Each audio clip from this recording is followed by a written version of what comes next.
So here's the deal. Some businesses are just set apart. They do things differently in a way that captures their users' attention, voice, and wallet, while other businesses are just, well, forgettable.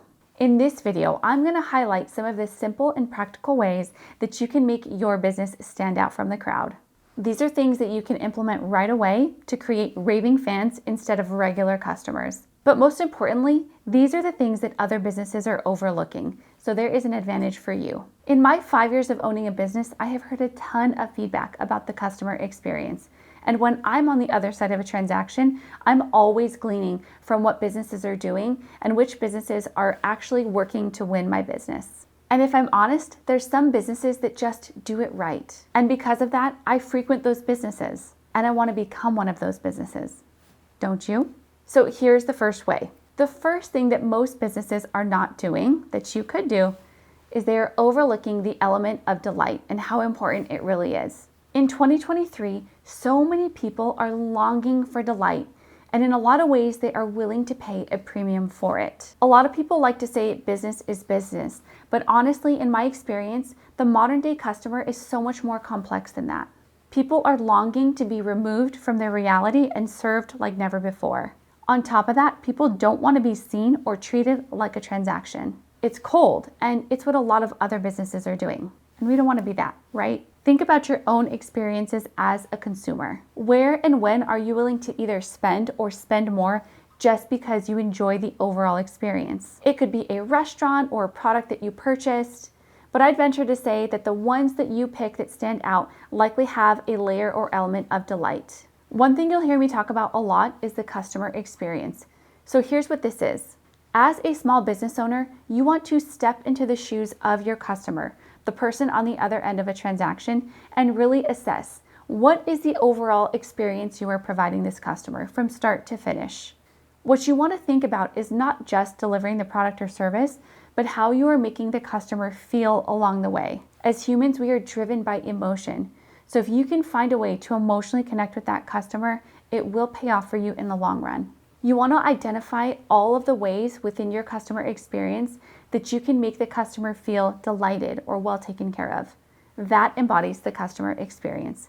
So here's what that looks like for us. As a marketing company, we value our customers' thoughts and feedback, and we want to make sure that they know that. We actually strive to get better for our customers. So we create an environment that welcomes feedback. This means asking for feedback frequently, or thanking customers when they do provide feedback, and keeping those lines of communication open always. It's a priority for us that allows for a delightful experience because our customers don't feel like they're walking on eggshells when they have an idea that they want to implement. It makes them feel like they also have a voice in the services that they receive and like their word matters, because at the end of the day, they know their business best. Now for you, what could this look like? If you're retail, this could look like the overall vibe or aesthetic that you set up in your retail shop. Or this could look like the packaging that you pick for your product. If you're a restaurant, this could mean curbside service to make it more convenient for your customer. Or if you're service-based, this could mean that you have a guarantee to deliver something within 24 hours.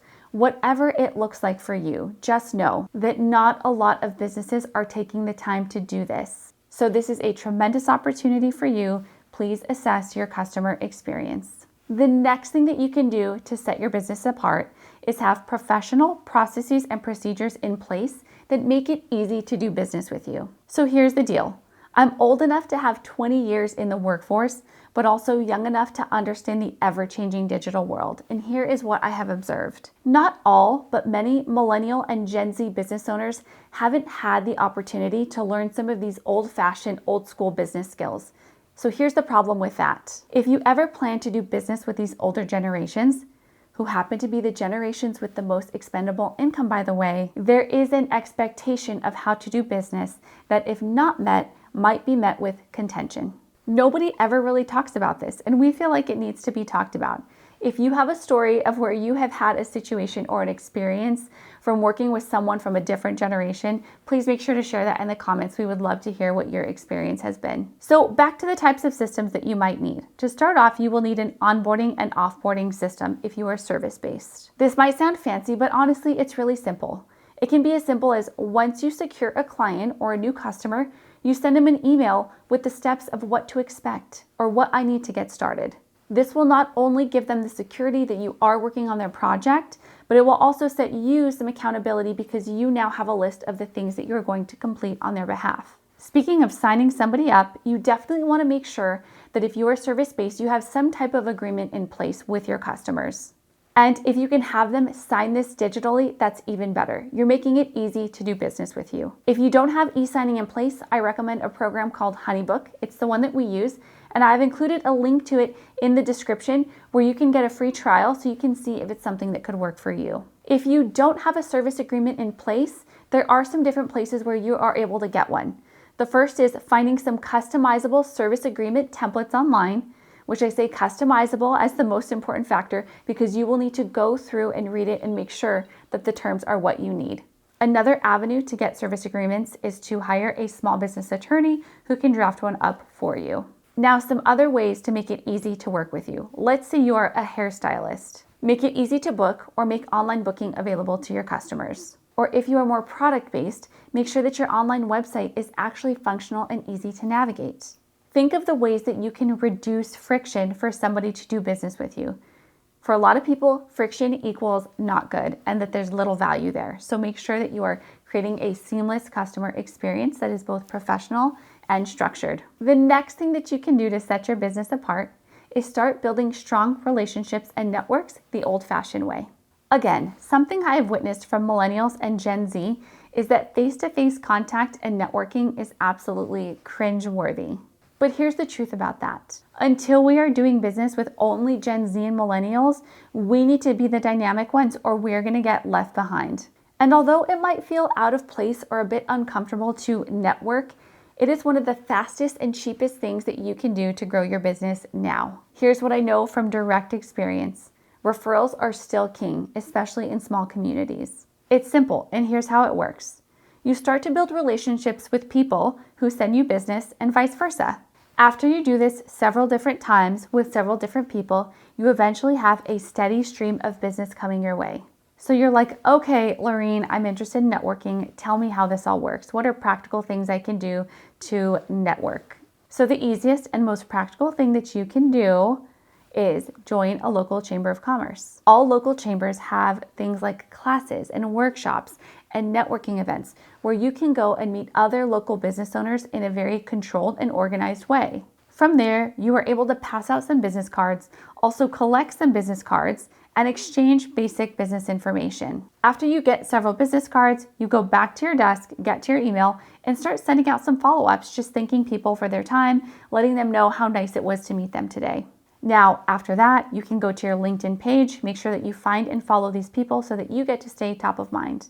Now, when you come across somebody with a need and you have a business owner that you've networked with, send that person business. I promise you, when you do this enough times, the business just comes your way. It's inevitable.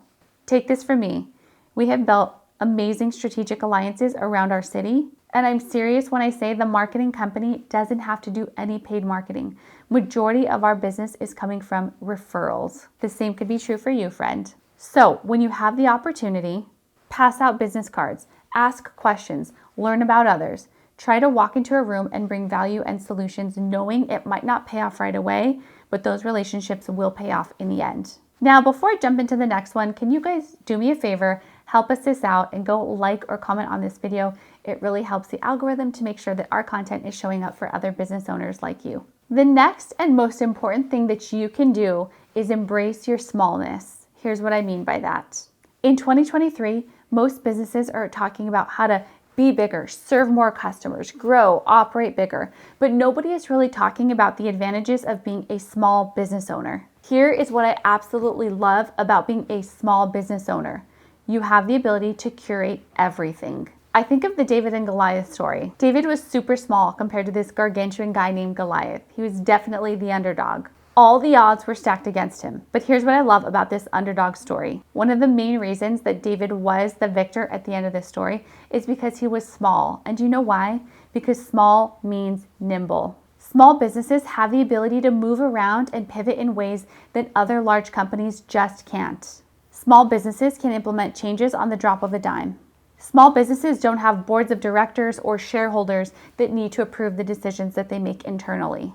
There is incredible power in being a small business owner that I feel we often overlook. Bigger is not always better, and I believe it's time that we take ownership in being business owners who are in process. We are not yet where we want to be, but we are also not where we started. This is definitely more of a mindset shift, but it's one that I think is necessary and will keep you optimistic for the future. Just remember, small means nimble and small is good. For more tips and information on how to set your business apart, please make sure to subscribe to our channel right now and stay tuned for more content.